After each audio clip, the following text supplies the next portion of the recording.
বাদল। কবে?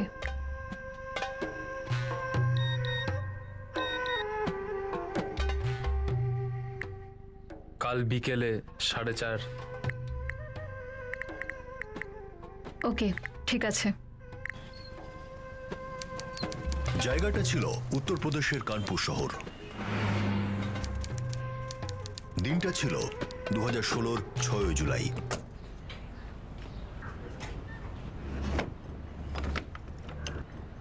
বিকেল তখন 4:30 মতো বাজে। ধীরেন্দ্র চৌধুরী তার বাড়ির দরজা বন্ধ করে কোথাও চলে গেলেন।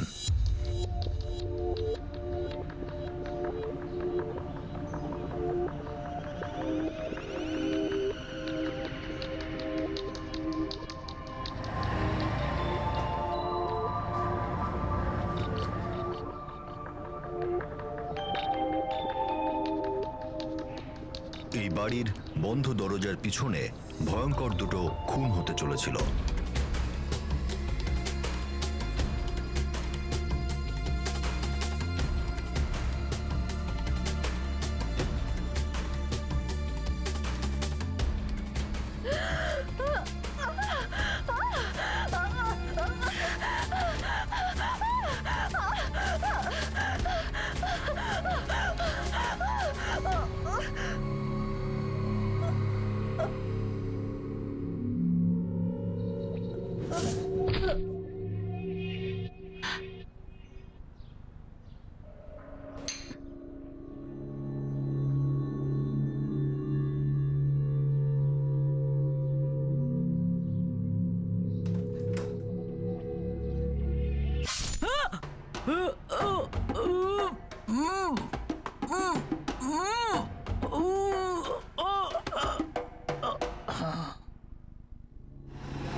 ধীরেন্দ্র চৌধুরীর বাড়ি ফিরে এই বিষয়ে একেবারেই কিছু আন্দাজ হওয়ার ছিল না যে তার বাড়িতে দুটি মার্ডার হয়েছে।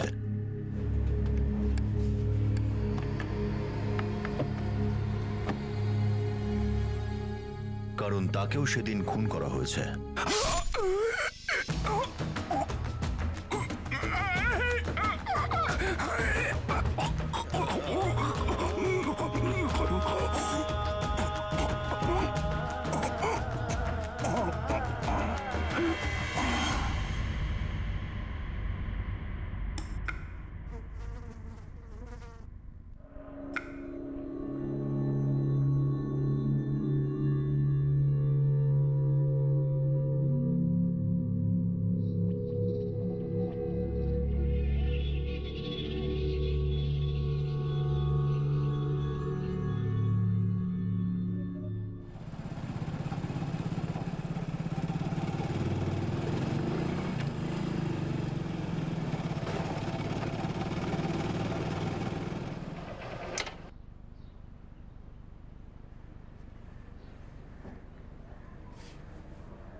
বলুন।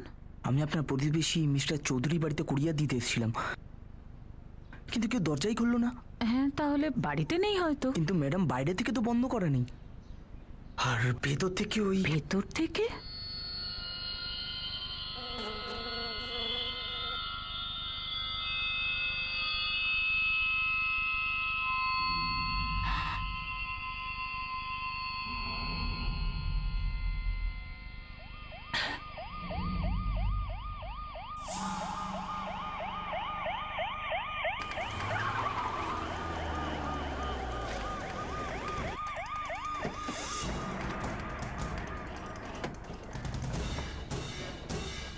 স্যার আমি 5:25 এসেছিলাম এখানে ডেলিভারি দিতে। তারপর 3-4 বার আমি বেলও বাজিয়েছি। তারপর আমি এই চিহ্ন দেখলাম স্যার, লাল। তারপরে আমি প্রতিবেশী ম্যাডামকে গিয়ে বললাম স্যার। কি জিনিসের কুরিয়ার? ডকুমেন্টস আছে স্যার।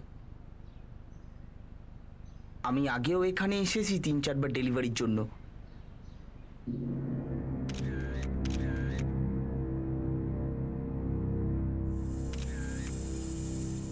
ইনি তো উনি, ধীরেন্দ্র চৌধুরী, এই বাড়ির মালিক। স্যার, এটা ওনার পকেট থেকে পড়ে গেছিল হয়তো। উনি লতা দিদি, ধীরেনবাবুর স্ত্রী। আর ওই যে ভিতরে বেডরুমে যে মেয়েটা আছে সেটাকে?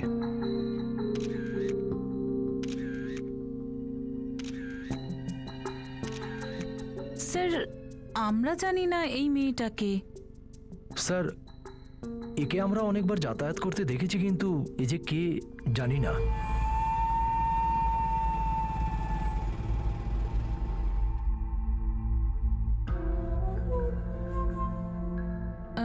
ধীরেনবাবু আর লতা দিদির একটা ছেলে আছে, সৌরভ, কিন্তু ও এখানে থাকে না।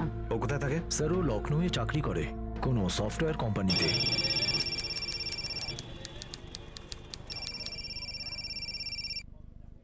কিসব বাজে বকছেন আপনি? আপনি কে? আমি কানপুর পুলিশের ইন্সপেক্টর বিনোদ রানা বলছি। এই মুহূর্তে আমি তোমাদের বাড়ির হলে রয়েছি। এখানে আমরা তোমার পেরেন্টস আর একটি ইয়াং মেয়ের লাশ পেয়েছি, যার এখনো কোনো আইডেন্টিফিকেশন হয়নি।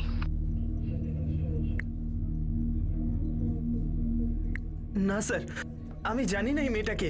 আমরা তোমার পেরেন্টস এর লাশ হলে আর মেয়েটির লাশ বেডরুমে পেয়েছি। কে মারলো আমার প্যারেন্টসকে? সৌরভ, যত তাড়াতাড়ি সম্ভব এখানে পৌঁছো। বুঝতেই পারছো তোমার প্রশ্নের থেকে আমাদের প্রশ্ন অনেক বেশি আছে।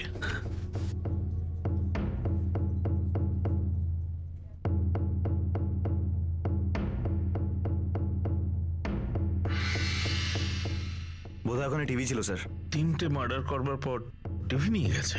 হতে পারে স্যার, রিপেয়ারিং এর জন্য নিয়ে গেছে, কারণ বাড়ির অন্য কোনো জিনিস চুরি করেনি। কিন্তু দুজন মহিলার গায়ে কিন্তু গয়না রয়েছে। লোকটার মোবাইল আর ওয়ালেট দুটোই ঠিকঠাক, আর বাড়ির কোনো আলমারি কিন্তু খোলা হয়নি।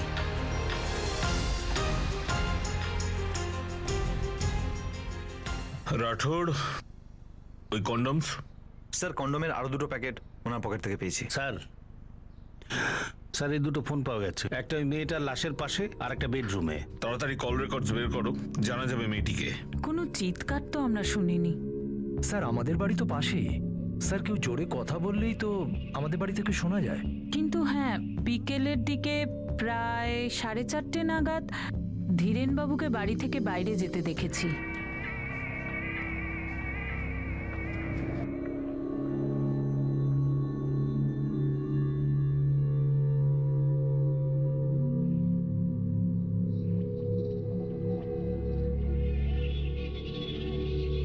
স্যার একটা ফোন লতা চৌধুরীর আর একটা ফোন ধীরেন চৌধুরীর। তৃতীয় ফোনটা মেয়েটার হবে। নাম জানা গেছে? হ্যাঁ স্যার, নেহা সৈনি। তৃতীয় ফোনটা থেকে যখন ধীরেন চৌধুরীর ফোনে ফোন করা হয় তখন এই নামটাই ফ্ল্যাশ হয়। রাঠোর, আমার খুব অদ্ভুত লাগছে। ধীরেন্দ্র চৌধুরী আর তার স্ত্রী লতা চৌধুরী, আর এই মেয়েটি নেহা সৈনি, আর ওই কন্ডম। স্যার ধীরেন চৌধুরী নিজের বাড়ি থেকে 4:30-র সময় বেরিয়েছিল। এই কথাটা ওনার প্রতিবেশী মিতালি রায় কনফার্ম করেছে। আর এই ধরুন 5:25 নাগাদ এই কুরিয়ারের ছেলেটা এসেছিল। তোমার নাম কি যেন বললে? রবীন রায়। ঠিক 5:25 এসেছো? হ্যাঁ স্যার, একদম।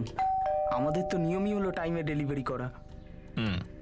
রাঠোর, আই থিঙ্ক ধীরেন্দ্র চৌধুরী ফিরে এসেছিলেন, এসে খুঁটা হন। কিন্তু স্যার বাড়িতে কোথায় ফোর্স এন্ট্রির চিহ্ন নেই। কিন্তু ধীরেন্দ্র চৌধুরী বাইরে গেছিলেন কন্ডম নেওয়ার জন্য। এই কথাটা আশেপাশের মেডিকেল স্টোর থেকে জানা যেতে পারে। খোঁজটা নাও আর পুরো ফোন রেকর্ডসও বার করো। আগে জানি তো নেহা সৈনিকে। নেহা সৈনি? না স্যার, আমি কোনো নেহা সৈনিকে চিনি না। সৌরভ, তুমি কম্পিউটার প্রোগ্রামার লখনৌতে। হ্যাঁ। লখনৌ এখান থেকে প্রায় 2 ঘন্টার রাস্তা। তো প্রায় দিনই নিশ্চয়ই বাপ মায়ের সঙ্গে দেখা করতে বাড়ি ফিরতে? না স্যার, যখনই সময় পেতাম চলে আসতাম। জব ডিমান্ডিং আছে স্যার। তোমার বাবা কি কাজ করতেন? প্রপার্টির কাজ করতেন স্যার, এজেন্ট ছিলেন। কি ধরনের প্রপার্টি? ফ্ল্যাট, বাড়ি? আগে না প্র্যাকটিসের কাজ করতেন, বেশিরভাগই ইন্ডাস্ট্রিয়াল কাজ ছিল, ছোটখাটো একটা কোম্পানি ছিল। এই মেয়েটি নেহা সাইনি, তুমি জানো না ওকে তোমার বাড়িতে কি করছিল? সে ব্যাপারে তোমার কোনো আন্দাজই নেই? আচ্ছা, এরকমটা তো হতে পারে যে তোমার পেরেন্টস ওকে পেইং গেস্ট রেখেছিল। নো আইডিয়া স্যার, আমি ঠিক জানি না স্যার বাড়িতে আমার মা বাবার সঙ্গে ওই মেয়েটা কি করছিল। পেইং গেস্টের কথা তো কখনো বলেইনি, আর আমি এই মেয়েটার নামও কখনো শুনিনি স্যার। ধীরেন্দ্র চৌধুরী আর লতা চৌধুরী দুজনেরই গলা কাটা হয়েছে। দরজায় যে ব্লাড স্যাম্পলস পাওয়া গেছে তা ধীরেন্দ্র বাবুর। মেয়েটিকে গলা টিপে মারা হয়েছে। মেয়েটির গলার মধ্যে ওড়না পেঁচানো ছিল। ওড়না জড়িয়েই মেয়েটিকে মারা হয়েছে হতে পারে। মেয়েটির বয়স কি হবে ডক্টর? 25 থেকে 28-এর মধ্যে। হ্যাঁ স্যার, ধীরেনবাবু আমাদের রেগুলার কাস্টমার। কাল কটার সময় এসেছিলেন? তাও ধরুন 5:45টার দিকে। কি ওষুধ কিনেছিলেন? স্যার উনি ওষুধ কিনেননি। কন্ডম? হ্যাঁ স্যার। উনি কি রেগুলার কন্ডম কিনতেন? হ্যাঁ স্যার। এখন উনি কেন কিনতেন এটা আমাকে জিজ্ঞেস করবেন না স্যার। ফোন রেকর্ডস কালকের মধ্যে টেবিলে পৌঁছে যাবে। মেয়েটার ব্যাপারে আরো কিছু ইনফরমেশন পেতে পারি। ধীরেন্দ্র চৌধুরী কন্ডম নেওয়ার জন্য বাইরে বেরিয়েছিলেন। পোস্টমর্টম রিপোর্ট বলছে যে ধীরেন্দ্র চৌধুরীর স্ত্রী এবং ওই মেয়েটির মার্ডার ধীরেন্দ্র চৌধুরীর মার্ডারের মিনিট কয়েক আগে হয়েছে। মানে হলো, যখন ধীরেনবাবু বাড়ির বাইরে ছিলেন তখনই হত্যাকারী ওই দুজন মহিলাকে মেরেছে। যে মুহূর্তে ধীরেনবাবু বাড়ি ফিরেছেন সে ধীরেন চৌধুরীকেও মেরে দেয়। স্যার, ধীরেনবাবুকেও মারা হয়েছে, তো এটা তো স্বাভাবিক যে উনি তো খুনি নন। হ্যাঁ, কিন্তু এইটা হতেই পারে যে এই দুই মহিলার খুন ধীরেনবাবুই করিয়েছেন, আর তারপর এমন কিছু হয়েছে যে খুনি ওনাকেও মেরে ফেলেছে। অনেকগুলো পসিবিলিটিস আছে রাঠোর। দেখো, হত্যাকারী ইয়াং, সে দুজন মহিলাকে মেরেছে, তারপরে গ্যাট মেরে বসেছিল ধীরেনবাবুর জন্য। আর যে মুহূর্তে ধীরেনবাবু বাড়ি ফিরলেন সে তাকেও মেরে দিল। স্যার, যদি ভাড়ার গুন্ডা যে সুপারি দিয়েছে তাকেও মেরে ফেলে, তাহলে 99% শুধু টাকার জন্যই করেছে। কিন্তু ধীরেনবাবুর বাড়ি থেকে তো কিচ্ছু চুরি হয়নি। চুরিটাকে রুল আউট করছি স্যার। একদম। যদি ট্রিপল মার্ডারের উদ্দেশ্য অর্থ না হয়ে থাকে তাহলে বাকি থাকে ভালোবাসা নাকি ঘৃণা।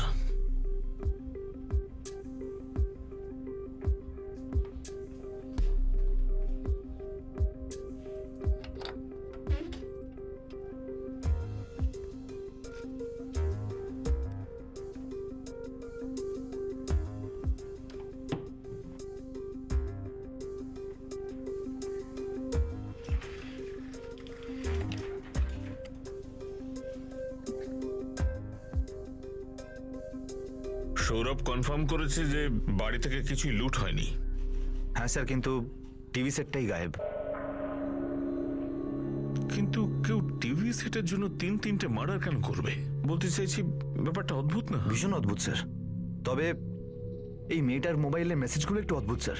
যেমন? এই ফোনটাতে এরকম অনেক মেসেজ রয়েছে, কিন্তু প্রতিটা মেসেজে শুধু একটাই শব্দ। সেই ওয়ার্ডটা কি? বাদল। বাদল? BADAL, বাদল।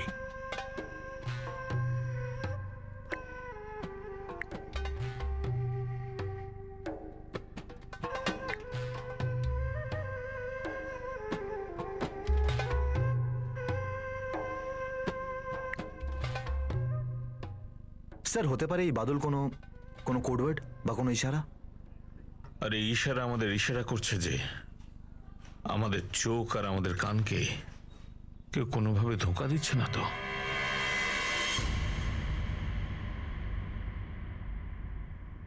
মেয়েটার ফোন রেকর্ড দেখা যেতে পারে স্যার, তখনই জানা যাবে যে মেয়েটার নাম কি সত্যি নেহা সাইনি।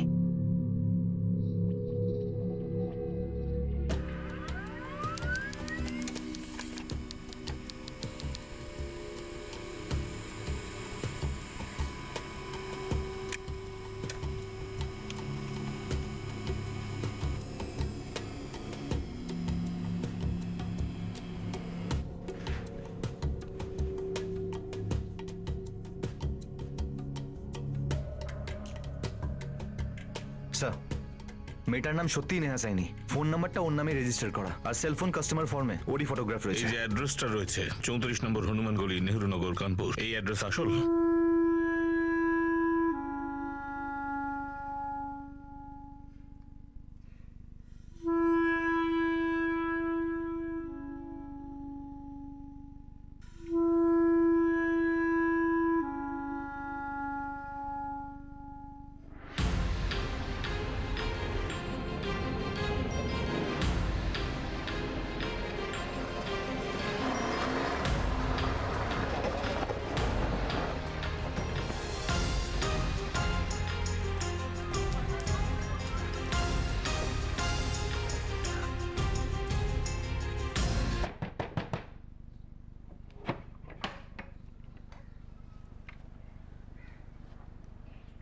নাম কেতন রাওয়াত। কেতন রাওয়াত। হ্যাঁ। একটা ফোন নাম্বার এই অ্যাড্রেসে রেজিস্টার্ড, নাম নেহা সাইনি। ও, আপনি সঠিক ঠিকানায় এসছেন। নেহা এখানেই থাকে, আমার স্ত্রী হয়। ব্যাপারটা কি সাহেব? নেহা সাইনি মার্ডার হয়েছে।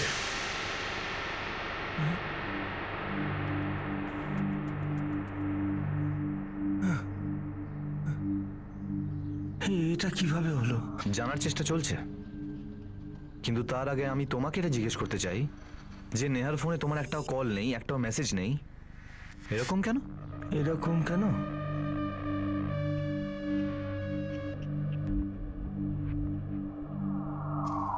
হ্যাঁ, এটাই না। কে করলো বলুন না সাহেব, কে করলো?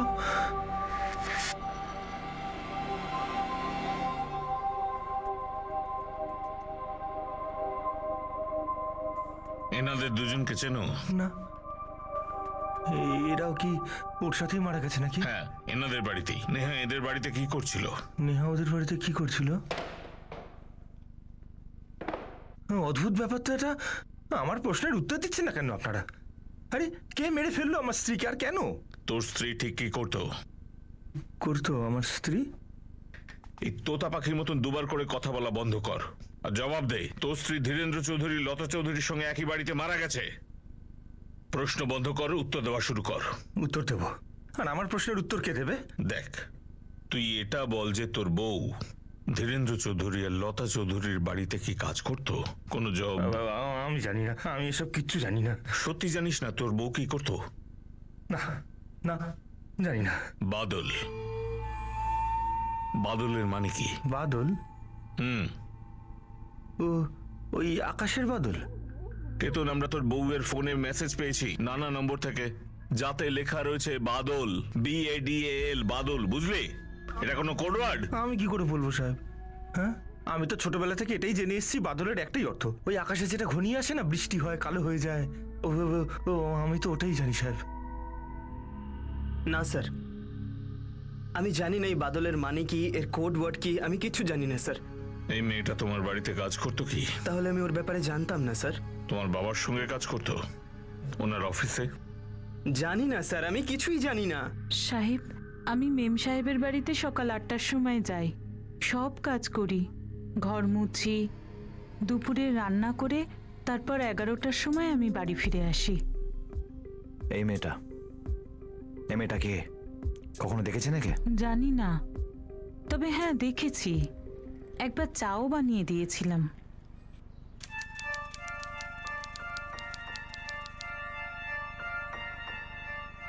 সব মিলিয়ে ওই 6বার মতো দেখেছি সাহেব। 6বার দেখেছো, কিন্তু ওর নামটুকু নিয়ে জানো না তুমি? আমি শুধু মন দিয়ে আমার কাজটাই করি। হ্যাঁ, আমি একবার মেম সাহেবকে জিজ্ঞেস করেছিলাম যে এই মেয়েটা কে। মেম সাহেব, ও কোনো আত্মীয় আপনার? ওই যে ওই মেয়েটা আসে এখানে, খুব সুন্দর দেখতে। আচ্ছা শুন, বেগুনের ভর্তা বানাবি, সর্ষের তেল দিবি আর অনেকটা রসুন দিবি, তোর সাহেব খুব পছন্দ করে। আমি বুঝে গিয়েছিলাম সাহেব, মেম সাহেব এড়িয়ে গেল। নেহা সাইনি 4-6বার তোমাদের বাড়িতে এসেছিল, ব্রেকফাস্টও করেছিল। তোমার মা, তোমার বাবা কখনোই ওর ব্যাপারে কিছু বলেনি? আমি আপনাদের বারবার বলছি আমি মেয়েটাকে চিনি না, আপনারা এক কথা বারবার আমাকে জিজ্ঞেস করছেন। আপনার কি মনে হচ্ছে আমি মিথ্যা কথা বলছি? আমি কিন্তু সত্যি বলছি, আর সত্যটা হলো এইটাই। ওই যুবতী মেয়েটি তোমাদের বাড়িতে আসা যাওয়া করতো, তোমার বাবা মার সঙ্গে খুব ভালোভাবে মিশে গিয়েছিল, আর 3 জনের একসঙ্গে মার্ডারটা হয়েছে। তুমি শুধুমাত্র একলাই নও যে ওর ব্যাপারে কিছু জানো না, এমনকি ওই মহিলার স্বামী যে তোমাদের বাড়ি, তোমার বাবা, তোমার মা তার সম্বন্ধেও জানে না।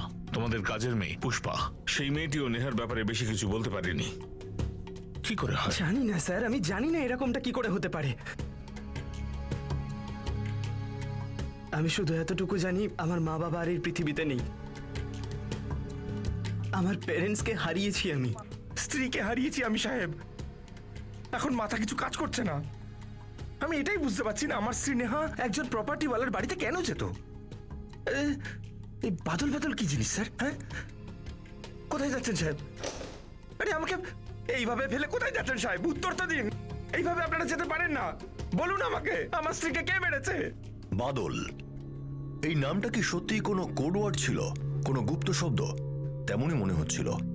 কিন্তু এটা কোন রহস্যের চাবি ছিল? এই শব্দটা বিভিন্ন ব্যক্তি এই নেহা সাইনিকে মেসেজ পাঠিয়েছিল, কিন্তু পুলিশ যখন এদেরকে খুঁজে বের করলো আর এটার মানে জিজ্ঞেস করলো, তখন সবাই এড়িয়ে যাচ্ছিল। না না, আমি কোনো নেহাকে মেসেজ করিনি, আমি কোনো নেহাকে জানি না। কি নেহা? বাদল? সরি স্যার, আমি জানি না। আমি তো মনেই করতে পারছি না যে আপনি কি ব্যাপারে কথা বলছেন। কথা তো আপনারা নেহা সাইনির মধ্যে হয়েছে। আমি এই শহরের একজন সম্মানিত মানুষ। ইরিটেট কেন করছেন আপনি আমাকে বারবার এই একই প্রশ্ন করে? আপনার ফোন থেকে নেহার ফোনে বাদল এই শব্দটা মেসেজ করা হয়েছে। আমি কোনো নেহা সেনিকে চিনি না, আমি ওনাকে কোনো টেক্সট মেসেজ করিনি। স্যার, আমার মিনিমাম 30 জনের সঙ্গে কথা হয়েছে, প্রত্যেকের ফোন থেকে নেহাকে শুধু একটা মেসেজ করা হয়েছে, বাদল।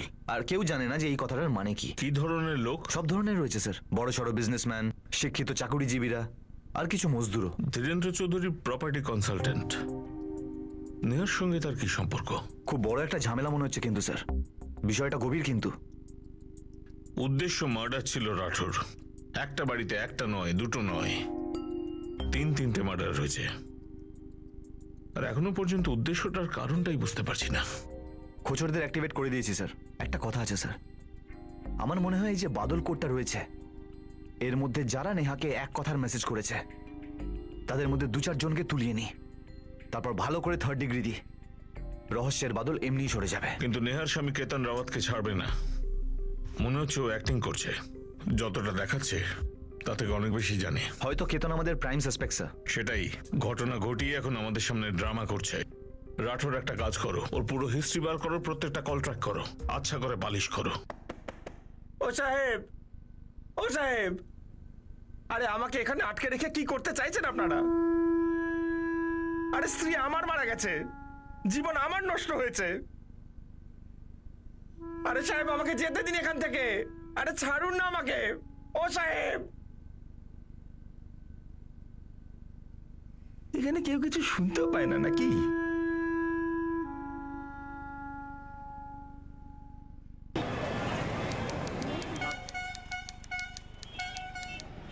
পুলিশ শেষ পর্যন্ত নেহা সাইনির বাড়ির লোকেদের ট্রেস করলো, যারা উত্তরপ্রদেশের জৌনপুরে থাকতো।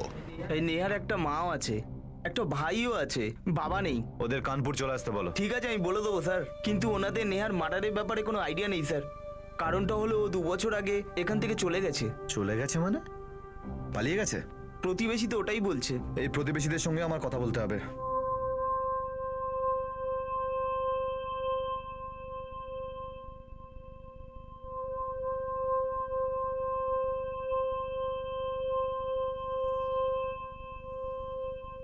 আমাদের মধ্যে ভিন্ন জাতে বিয়েই হয় না, তার উপর পালিয়ে গিয়েছিল।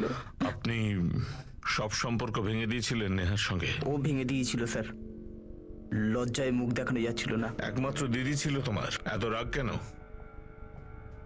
দিনকাল বদলাচ্ছে, জাতপাতের বাদল কেটে যাচ্ছে।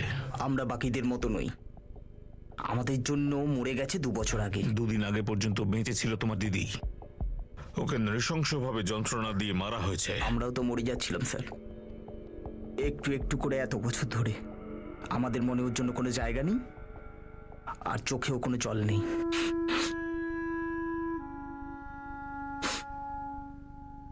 স্যার, আমার ভাই কেতন নেহাকে বিয়ে করে খুব পস্তিয়েছে। কেন পস্তিয়েছে? ও আপনাদের বলেনি? কি করে বলবে? হয়তো লজ্জা পেয়েছে। তো তুই বলে দে, ভিতরে রাখলে আমরা টেনে বার করব। শরীর খারাপ করবে তোর, এটা ভুলে যাস না মেয়েটার খুন করা হয়েছে। ব্যবসা করতো, দেহ ব্যবসা করতো নেহা।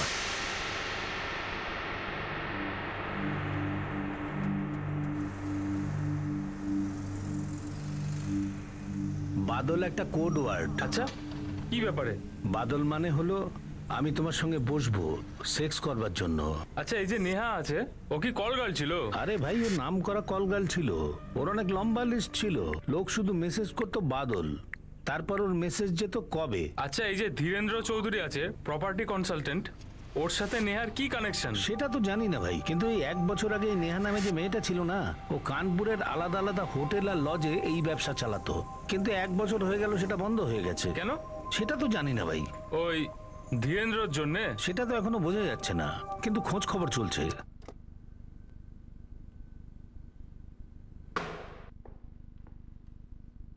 কোন মুখে বলতাম সাহেব?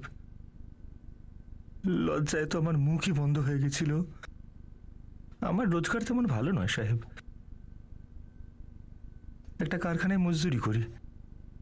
আমি ওকে তাই কিছু বলতেই পারতাম না। কেন বলতিস না? কি বলতাম সাহেব, কি বলবো? 1 বছর আগে আমার কপালটা জানেন আরো পুড়ে গেল, কাজ চলে গেল আমার। কেন চলে গেল? শরীর খারাপ হয়েছিল, টাইফয়েড হয়েছিল খুব বাজেভাবে, অ্যাডমিট হতে হলো আমায়। নেহা, আমি কি বলছি শোনো, এখানে অনেক বিল হয়ে যাবে গো, সরকারি হাসপাতালে শিফট হয়ে যাই। তুমি এখানেই থাকবে, এখানে ভালো চিকিৎসা হয়। টাকা আসবে কোত্থেকে? সেটা আমি দিয়ে দিয়েছি। তুমি দিয়ে দিয়েছো? হ্যাঁ, আমি দিয়ে দিয়েছি। কি করে? নতুন চাকরি পেয়েছি, অ্যাডভান্স নিয়েছি। কিসের চাকরি? সেলস গার্লের। কোথায়? আরে কত প্রশ্ন করো। সেলস গার্ল বলতো খালি, কোনোদিনও বলেনি কলগাল ছিল, শরীর বিক্রি করতো। তুই কি করে জানলি? আমি কি করে জানলাম এটা? 3 মাস পর হিসাবের বাইরে টাকা থাকতো ওর কাছে। আমার শরীর খারাপ ছিল সাহেব, মাথা খারাপ ছিল না। সন্দেহ হলো আমার, আমি জিজ্ঞেস করলাম। আরে আলাদা আলাদা প্রোডাক্ট আছে, আর আমি আমার কাজে একদম টপ ক্লাস। এক একটা বিক্রিতে আমি দারুণ কমিশন পাই, সেই জন্যই তো টাকা বাদলের মতো ঝরছে। ভালো সময় এসেছে আমাদের। ভালো সময় এসে গেছে। মিথ্যে কথা বলছো তুমি। দেখো, কি সত্যি আর কি মিথ্যে সেটা আমি জানি না, কিন্তু সমাজের একটাই সত্যি, আর সেটা হলো টাকা। টপ জামা কাপড়, টপ মেকআপ, সব নতুন স্কুটি নিয়েছিল সাহেব।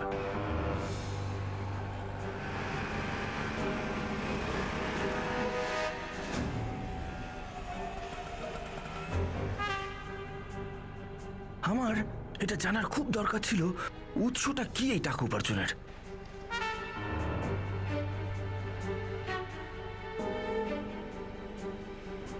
পিছু করতে করতে গিয়ে পৌঁছালাম ওই ধীরেন্দ্র চৌধুরীর বাড়িতে। ও ভেতরে যাচ্ছিল সাহেব, 2 বার পিছু করে আমি দেখেছি ওখানে যেতে ওকে।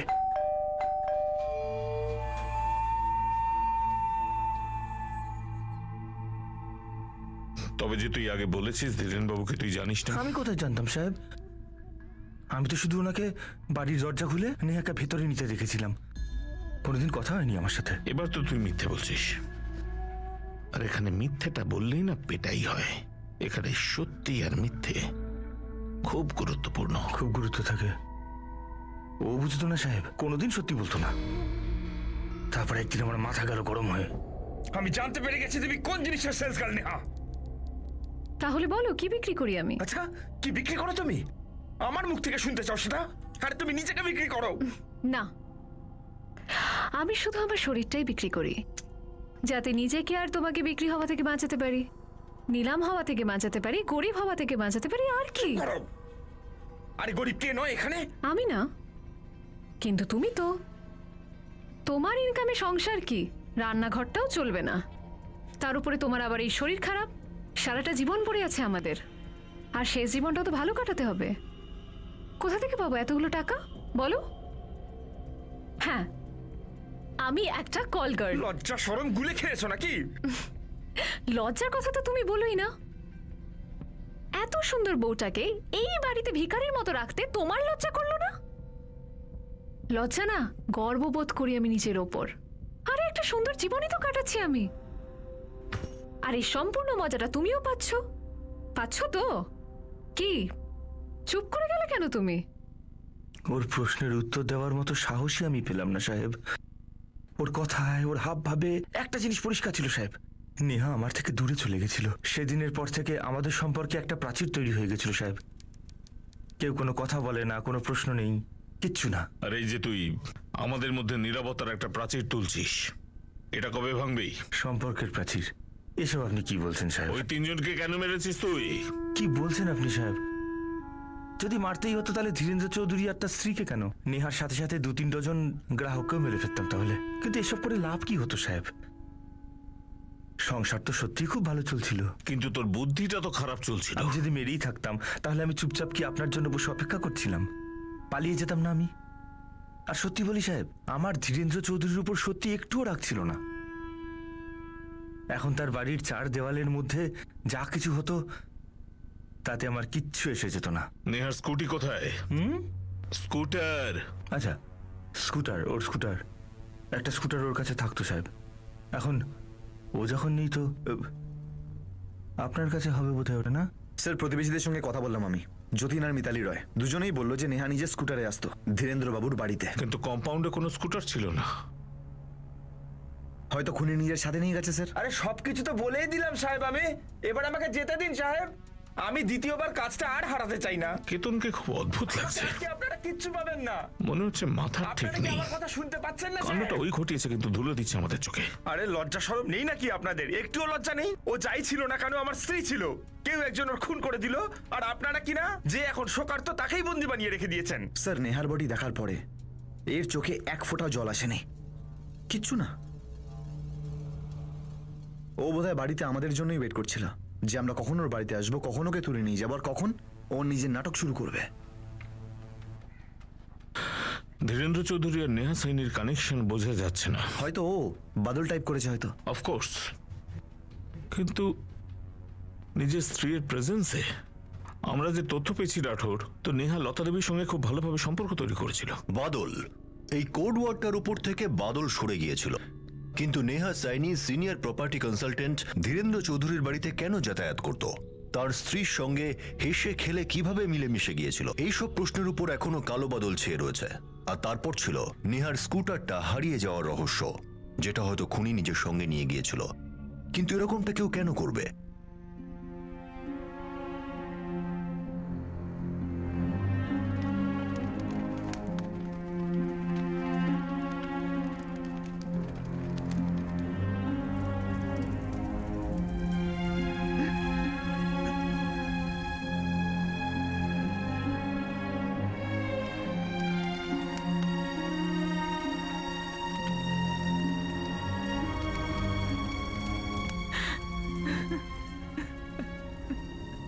এই কাজটা নেহার ভাই মুকেশই করেছে, ঠিক পাক্কা।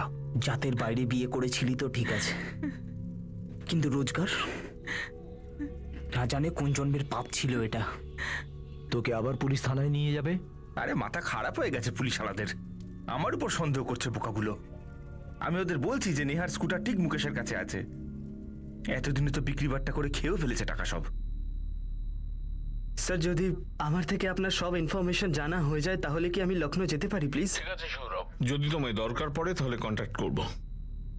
প্লিজ কোঅপারেট করো। আমার মা বাবার খুন হয়েছে, আমি কোঅপারেট করবো না তো কে করবে বলুন? স্যার, আমি মিথ্যে বলবো কেন? আমিও নেহার সঙ্গে বসেছিলাম, কাস্টমার ছিলাম ওর। মাসে একবার তো হয়েই যেত স্যার। বাদল বলে যে কোডটা, ওটা শুধু প্রথমবারের জন্য, তারপর আর কোডের দরকার হতো না, ডিরেক্ট ব্যবসা। এই বাদল কোডটা কে দিয়েছে তোমাকে? একটা বন্ধু, ও নেহার কাস্টমার ছিল। হ্যাঁ স্যার, আমি প্রশান্তকে বাদলের কোড দিয়েছিলাম। আর তোকে কে দিয়েছিল চন্দন? তো দীনেশ রাস্তোগি, তুমি কি প্রতিবার ধীরেন্দ্র চৌধুরীর বাড়িতেই যেতে নেহার সঙ্গে বসার জন্য? হ্যাঁ স্যার, ও আমাকে সবসময় বাড়িতেই যেতে বলতো। বাড়ি নাম্বার 23, হেমন্ত কলোনি, 3টের সময়। তো দীনেশ রাস্তোগি, প্রথমবার তুমি বাদল কোডটা ইউজ করলে? হ্যাঁ স্যার, আমাকে এটাই বলে গেছিল যে এটা ও স্টাইল, ফার্স্টে বাদল লিখে এসএমএস করতে হবে, তো আমি করে দিয়েছি। যখন তুমি ধীরেন্দ্র চৌধুরীর বাড়িতে যেতে নেহার সঙ্গে বসার জন্য, তো তখন ধীরেন্দ্র চৌধুরী আর ওনার স্ত্রী লতা চৌধুরী ওই মুহূর্তে তোমার সামনে থাকতেন? ওরা কারা ছিল তো আমি জানি না, কিন্তু নেহা আমাকে সবসময় ওই অ্যাড্রেসই ডাকতো, যেখানে বাকি কাস্টমারদেরও ডাকতো।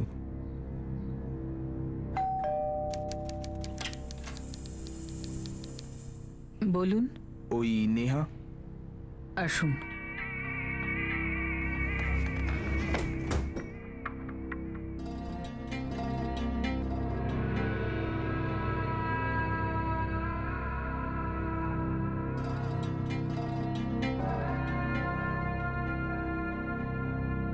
সবকিছু ওখানে ওই রুমেই হতো।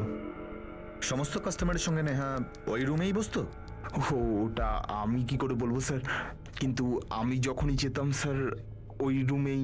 এই ধীরেন্দ্র চৌধুরী এই কাজের জন্য কোনো কমিশন টমিশন কি নিতেন? বা ওনার স্ত্রী লতা চৌধুরী ঘরের ভাড়া টাড়া কিছু? বা না স্যার, ওরকম তো কোনো দেনা পাওনা ছিল না। বাকি নেহার যা রেট হতো ওটা তো সে অ্যাডভান্সই নিত।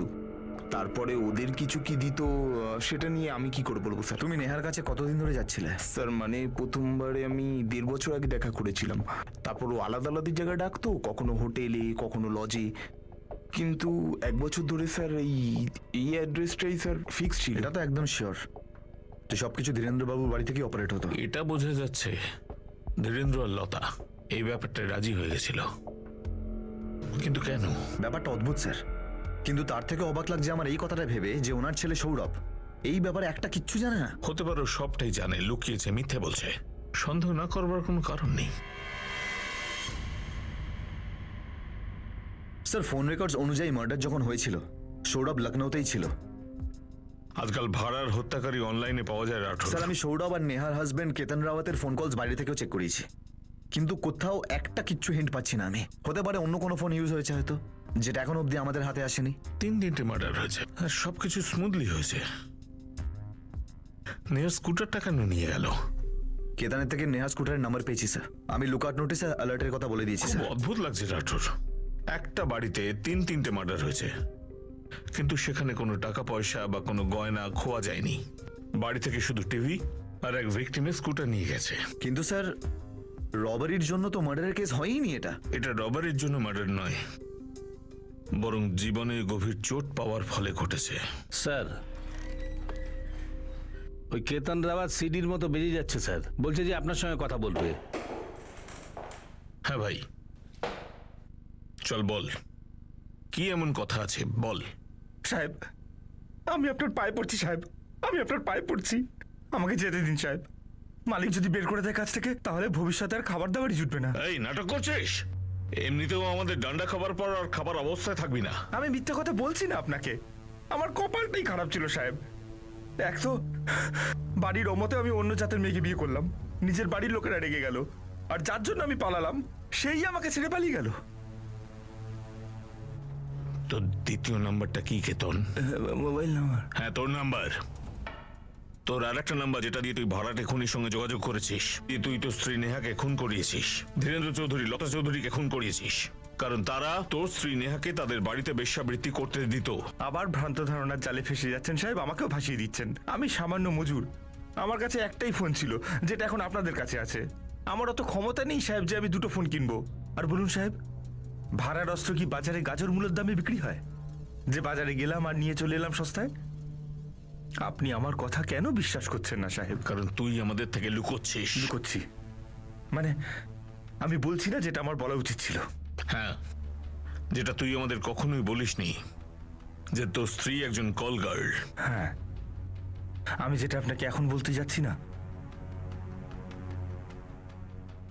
সেটা শুনে আপনাদের মাথা ঘুরে যাবে। ঘুরুক, বল। আপনি আমাকে একটা কথা দিন, যে খবরটা আমি এখন আপনাকে দেব সেটা শোনার পর আপনি আমাকে ছেড়ে দেবেন। এটা পুলিশ স্টেশন, এখানে ডিলিংস চলে না, আর আমার পুলিশ স্টেশনে তো একদমই চলে না। চল বল, কে বলবি? সাহেব আপনারা ধীরেন্দ্র চৌধুরীর বাড়িতে কটা ফোন পেয়েছিলেন সাহেব? 3টে। কেন? কার কার ছিল সাহেব? লতা চৌধুরী, ধীরেন্দ্র চৌধুরী আর নেহা সাইনির, তোর স্ত্রী। মাজনের বিজ্ঞাপন দেখাস না সাহেব। আপনি জিজ্ঞেস করছিলেন আমার কাছে 2টো ফোন আছে কিনা। কোথায় তোর অন্য ফোনটা? সাহেব আমার কাছে তো 2টো ফোন নেই। তাহলে? কিন্তু নেহার কাছে ছিল, ওর কাছে 2টো ফোন ছিল সাহেব।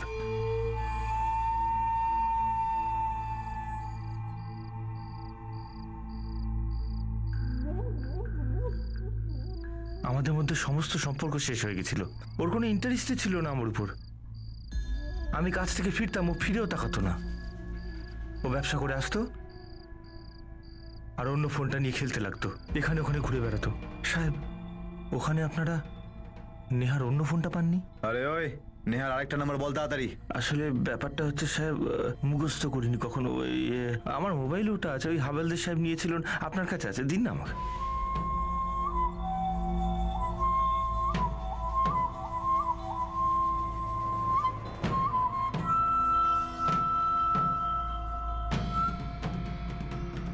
এই নিন সাহেব লিখুন 44476589 ওই আপনারা যেরকম ওই করেন না সাহেব, ওই নাম্বার দিয়ে ফোন খুঁজে নেন, ব্যাস একবার যদি ওটা পান তাহলে বুঝে নিন আপনি খুনিকে ধরে ফেলেছেন সাহেব। The number you have called is currently switched off. বন্ধ আছে বলছে স্যার। বন্ধ না হলে অবাক হতাম। কল রেকর্ড চাও, তারপর দেখছি কেতনকে। স্যার আমার মনে হচ্ছে এই কেতন খেলছে আমাদের সাথে। খেলুক না, দেখি কত খেলে, কতদিন খেলতে পারে। ট্রিপল মার্ডার কেস স্টার্ট হল, স্কুটার চুরির নয়। ও সাহেব, আরে এবার তো আমাকে ছেড়ে দিন। এত বড় একটা টিপ দিলাম আপনাদের। আরে আমি কোনো গেম টেম খেলছি না আপনাদের সাথে। কে খেলছিল এই খেলাটা? কে এই রহস্যময় বাদলের আড়ালে বসে লুকোচুরি খেলছিল এটা ভেবে যে তার আসল পরিচয় কখনো সামনে আসবে না? কেউ খুব গভীর আঘাত পেয়েছিল, যে কারণে একটা নয়, দুটো নয়, তিনটে মার্ডারের প্ল্যান করা হয়েছিল আর তার এক্সিকিউটও করা হলো।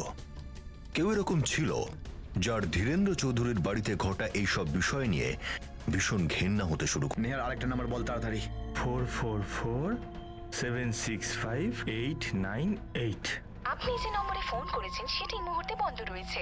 বন্ধ বলছে স্যার। বন্ধ না হলে অবাক হতাম। কল রেকর্ড চাও, তারপর দেখছি কেতনকে। মনে হচ্ছে স্যার এই কেতন খেলছে আমাদের সাথে। দেখি কত খেলে, কতদিন খেলতে পারে। ট্রিপল মার্ডার কেস স্টার্ট হল, স্কুটার চুরির নয়। এই ট্রিপল মার্ডার কেসে পুলিশের কাছে এটা প্রথম সূত্র ছিল যে খুন হওয়া 3 ভিকটিমের মধ্যে নেহা সাইনির কাছে আরো একটা ফোন ছিল যেটা ক্রাইম সিনে পাওয়া যায়নি। কিন্তু সেই ফোনের বিষয়ে জানা যায় নেহার স্বামী কেতন রাওয়াতের কাছ থেকে, যে নিজেই এই কেসের একজন সন্দেহভাজন।